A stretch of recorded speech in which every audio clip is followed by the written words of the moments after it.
வணக்கம். மாலை முரசு செய்திகளை விரிவாக பார்ப்பதற்கு முன் தலைப்புச் செய்திகள்.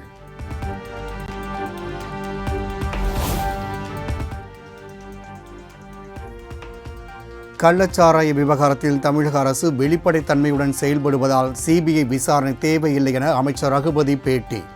தவறு செய்தவர்களை மறக்கவும் மாட்டோம், மன்னிக்கவும் மாட்டோம் என முதலமைச்சர் கூறியுள்ளதாகவும் தகவல். எதுக்கு சிபிஐங்க? இதுக்கு முன்னால் இருந்து எவ்வளோ சம்பவங்கள் நடந்திருக்கு. பண்ருட்டியில் நடந்துச்சு. அன்றைக்கெல்லாம் சிபிஐ என்கொயரியாக வச்சாங்க, சிபிசிஐடியாக வச்சாங்க. அன்றைக்கி என்ன கமிஷன், நீதி விசாரணை கமிஷன் போட்டாங்களா? நாங்கள் இன்றைக்கி உடனே சிபிசிஐடி என்கொயரி, உடனே கமிஷன், இவ்வளவு போட்டு உடனடியாக நிவாரணம் எல்லாமே செய்திருக்கிற அரசு தலைவர் தளபதியினுடைய அரசு. இது எதுக்கு சிபிஐ கொண்டு நம்ம நடக்க வேண்டும்?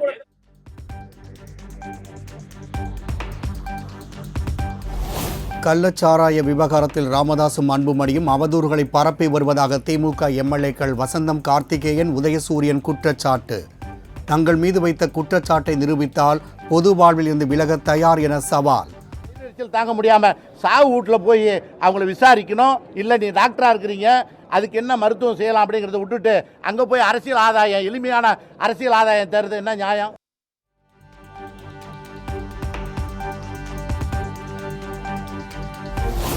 இறந்தவர்கள் வீட்டில் ஆதாயம் தேட நினைப்பதாக ராமதாஸ், அன்புமணிக்கு திமுக எம்எல்ஏக்கள் கண்டனம்.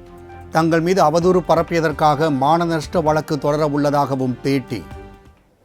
அபாண்டமான அறிக்கைகளை வெளியிட்டு இறந்தவர்கள் வீட்டில் ஆதாயம் தேட நினைக்கும் பாமக நிறுவனர் டாக்டர் ராமதாஸ் அவர்களுக்கும் அன்புமணி ராமதாஸ் அவர்களுக்கும் எங்கள் கண்டனங்களை தெரிவித்துக் கொள்கின்றோம்.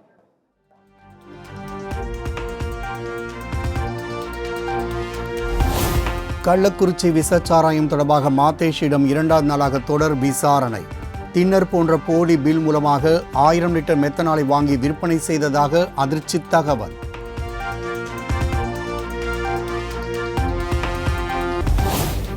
தமிழகத்தில் பேரூராட்சிகளின் எண்ணிக்கை 700ஆக அதிகரிக்கப்படும். நகராட்சிகளும் 159ஆக உயர்த்தப்படும் என அமைச்சர் KN நேரு அறிவிப்பு.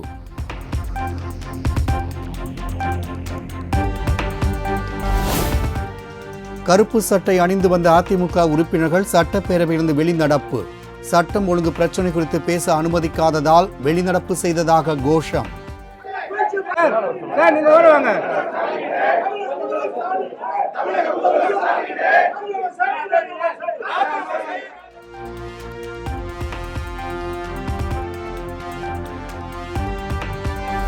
சட்டப்பேரவையில் இன்றும் மானிய கோரிக்கை விவாதத்தில் பங்கேற்காமல் 2வது நாளாக அதிமுக புறக்கணிப்பு. விசச்சாராய விவகாரம் குறித்து அவையில் விவாதிக்க அனுமதிக்கவில்லை என குற்றச்சாட்டு.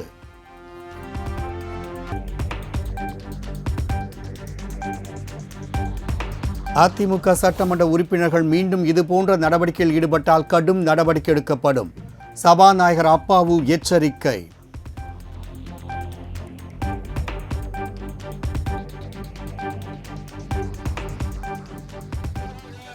இருந்த 4 வருஷம் முதலமைச்சரா இருந்தவங்க உங்களுக்கு எல்லா சபை. கள்ளக்குறிச்சி விசச்சாராய விவகாரத்தில் திமுக அரசு மெத்தன போக்குடன் செயல்பட்டு வருகிறது. சட்டப்பேரவை வளாகத்தில் எதிர்க்கட்சித் தலைவர் எடப்பாடி பழனிசாமி பேட்டி.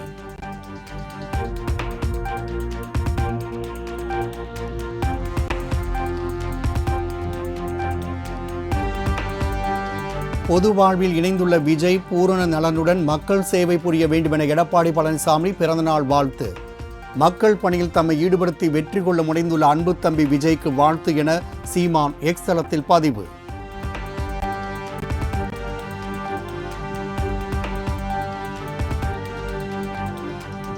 கருணாபுரம் மற்றும் 9வது வார்டு பகுதிகளில் மருத்துவ குழுவினர் முகாம். 8 மருத்துவ குழுவினர் வீடு வீடாக சென்று சோதனை.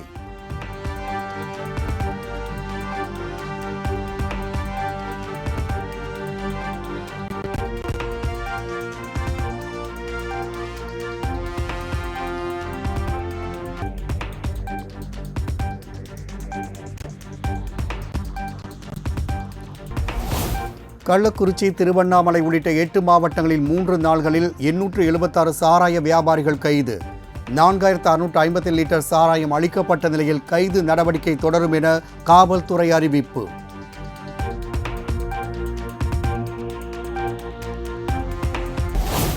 சென்னை மாநகர வார்டுகளின் எண்ணிக்கை 300ஆக அதிகரிக்கப்படும் என அமைச்சர் KN நேரு அறிவிப்பு.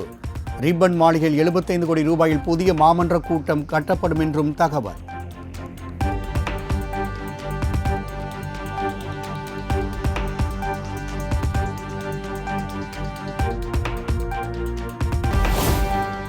உதகை மற்றும் அதன் சுற்றுவட்டார பகுதிகளில் சுமார் 1 மணி நேரத்திற்கும் மேலாக பெய்த கனமழை. சாலைகளை பெருக்கெடுத்த மழை நீரால் வாகன ஓட்டிகள் அவதி.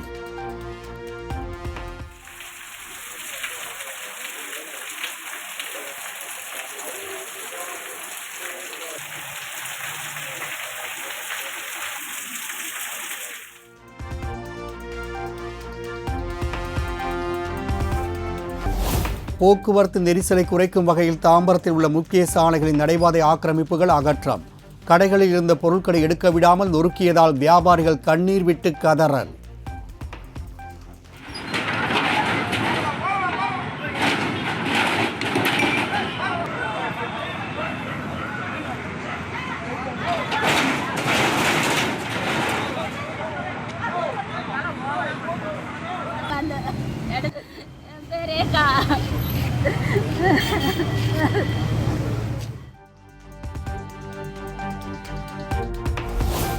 ஆசிரியர்களுக்கான பொது மாறுதல் கலந்தாய்வு ஜூலை 8ஆம் தேதி தொடங்கி 31ஆம் தேதி வரை நடைபெறுகிறது. தமிழ்நாடு பள்ளிக்கல்வி இயக்குனர் அறிவிப்பு.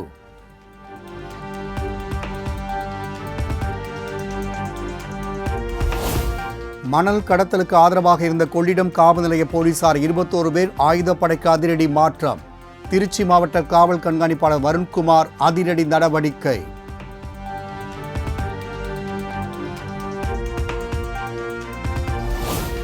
நீலகிரி கோவை மாவட்டங்களில் 2 நாள்களுக்கு மிக கனமழைக்கான ஆரஞ்சு அலர்ட் எச்சரிக்கை விடுப்பு.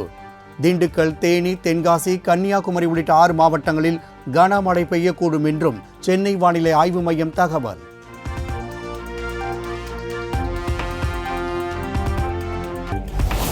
தமிழ்நாட்டில் தென்மேற்கு பருவமழை இயல்பை விட 133% கூடுதலாக பெய்துள்ளதாக வானிலை ஆய்வு மையம் தகவல். தமிழ்நாடு மற்றும் புதுச்சேரியில் ஜூன் 1 முதல் 22ஆம் தேதி வரை 9 சென்டிமீட்டர் மழை பதிவு.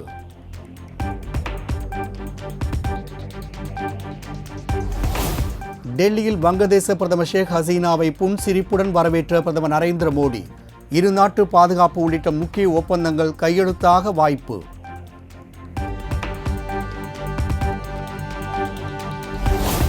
பட்ஜெட் தொடர்பாக மாநில நிதி அமைச்சர்களுடன் மத்திய நிதியமைச்சர் நிர்மலா சீதாராமன் ஆலோசனை. மாநிலங்கள், யூனியன் பிரதேசங்களின் நிதி அமைச்சர்கள் பட்ஜெட் ஆலோசனை கூட்டத்தில் பங்கேற்பு.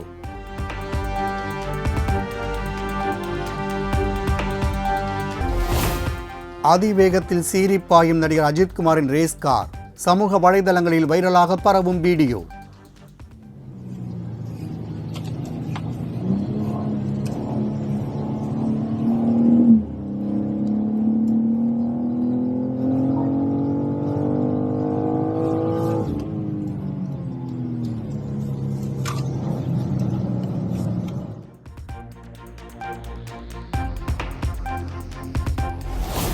சென்னையில் ஆபரண தங்கத்தின் விலை சவரனுக்கு ரூபாய் 680 குறைவு. ஒரு சவரன் தங்கம் 53,560 ரூபாய்க்கு விற்பனை.